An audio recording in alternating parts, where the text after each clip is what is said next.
क्या आपने कभी सोचा है कि सूर्य की पूजा क्यों होती है? क्यों हर साल जनवरी में मकर संक्रांति के दिन पतंगें उड़ाई जाती हैं और तिल गुड़ खाया जाता है?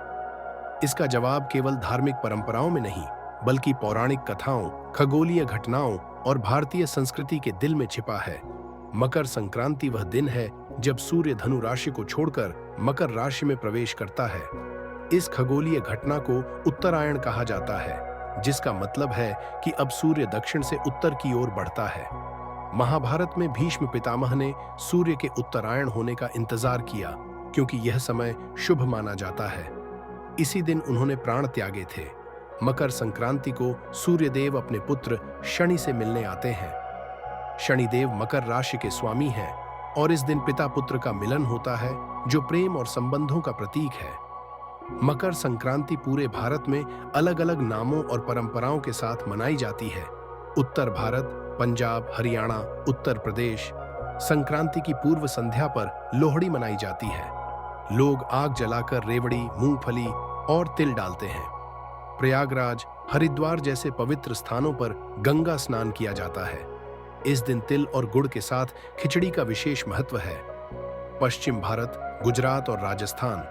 गुजरात में यह दिन पतंगबाजी का पर्व है। आसमान रंग बिरंगी पतंगों से भर जाता है। लोग तिल गुड़ खाओ और मीठा बोलो का संदेश देते हैं। दक्षिण भारत, तमिलनाडु, कर्नाटक, आंध्र प्रदेश। तमिलनाडु में मकर संक्रांति को पोंगल के रूप में 4 दिनों तक मनाया जाता है। पहली फसल को सूर्यदेव को समर्पित किया जाता है। इस दिन बैलों और गायों को सजाया जाता है और उनका पूजन होता है। पूर्व भारत, बिहार, झारखंड, पश्चिम बंगाल, ओडिशा। बिहार और झारखंड में खिचड़ी और तिल गुड़ का दान किया जाता है।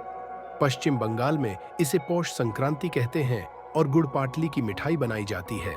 पूर्वोत्तर भारत, असम, इसे भोगाली बिहू के रूप में मनाया जाता है। असम में यह फसल कटाई का उत्सव है, जहां लोग पारंपरिक नृत्य और गायन करते हैं। यह पर्व बुराई पर अच्छाई की जीत का प्रतीक है।